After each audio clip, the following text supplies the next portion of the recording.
Kapag may sikreto ang anak, ibig ba sabihin nito, hindi ka na pinagkakatiwalaan? Alam mo, magbalik tanaw nga tayo, nung teenager tayo, di ba hindi naman talaga nanay o tatay ang unang-unang sasabihan natin ng mga secrets natin.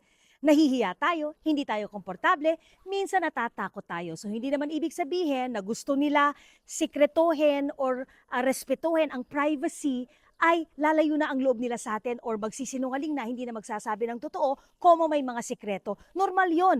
Tumatanda sila, nagiging teenager sila, hayaan mong enjoyin nila yon basta wala namang masamang ginagawa o hindi namang kasalanan ang tinatago sa'yo. Yun ang pagkakaingatan mo.